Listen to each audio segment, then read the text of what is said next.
What is up, everyone? Paul from Timeless Productions here, and today I'm going to be showing you guys how to get the Great Katana inside the Shadow of the Erdtree DLC. Now, this Great Katana is absolutely amazing when it comes to bleed builds. Any katana, in Elden Ring, is absolutely phenomenal for bleed builds and dex builds alike.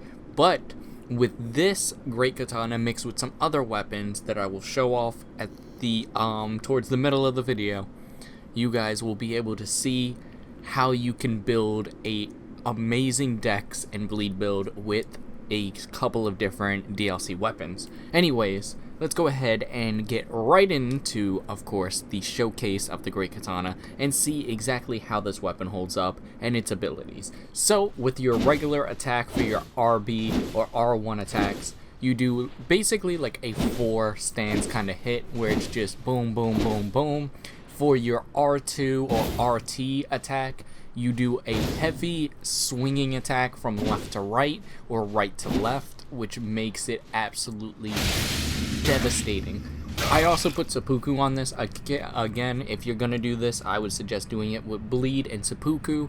4 katanas is absolutely amazing. I am not built into dex right now, but when I was built into dex, this was a phenomenal weapon to use. For your jump attack, for just your RB or R1, it's a regular slicing, kind of like diagonal as you're going down. And then for your jump attack, with your heavy attack, it is just a full-on swing straight down to the ground, again doing devastating damage. For your swing attack, if you do it and press RB or R1, you do kind of like a poking, stabbing kind of motion when you're doing it, and then if you do a roll and do your RT or R2 attack, you do a heavy stance where you swing from right to left, again just like a normal one would be if you're just standing there doing it.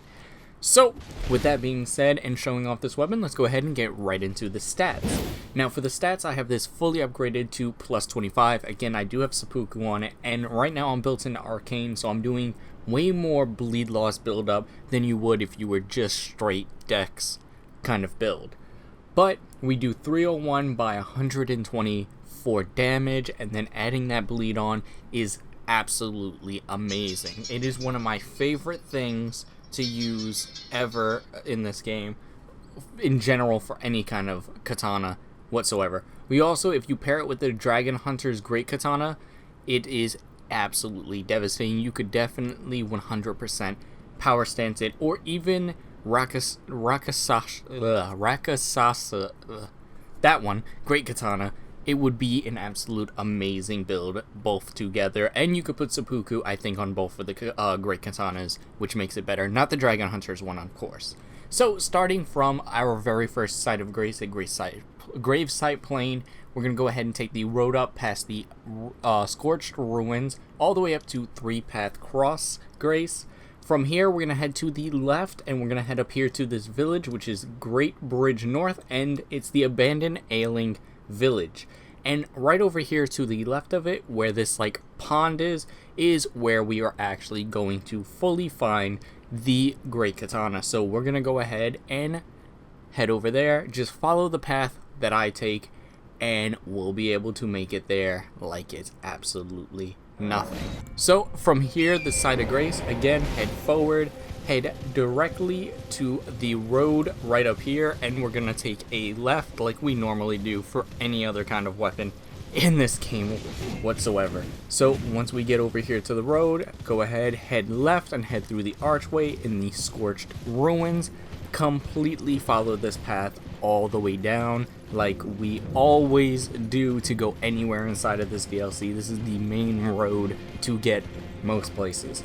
So just completely follow this road. Again, there might be a Wicker Man in this area.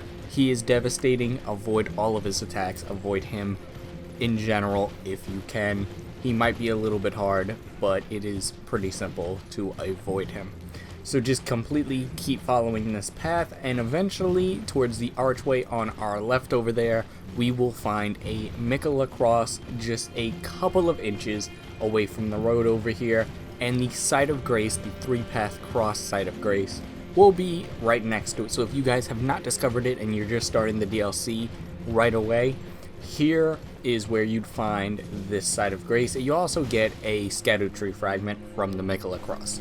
After, we're going to go ahead and head this way towards the left down this road right over here. Now, if you just take the grass and take the exact same path I did, you don't have to take the road and you could make it to the village and the side of grace directly straight forward as long as you're following this path. So you're just going to head through the grass here. Again, on the left side is where the road is that we would actually follow in order to get to this area. But directly forward right here on this little cliff side, you will see the side of grace directly ahead. Go ahead, stop there. Make sure you touch this because there is going to be a dragon inside of this pond where we pick up the Great Katana, and he might end up killing you, especially if you're just starting the DLC out.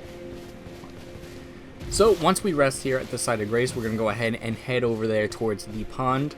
And you're going to see this summon sign kind of thing right here. You can go ahead and activate it if you want to, but right over there will be the dragon that I was talking about. Directly in front of the dragon is going to be a dead body, and where you can actually pick up the Great Katana. So go ahead, head forward, and right over here on this dead body, again, he is holding the Great Katana. So go ahead and pick it up, and boom, just like that, you have the Great Katana. Very simple, very easy, and again, you can get it directly at the beginning of this DLC. There's no need for you to go anywhere else at all. There's no need for you to take too long. You can grab this weapon, especially if you're a dex build and you have enough upgrade materials. I definitely suggest going to this almost immediately from starting this DLC.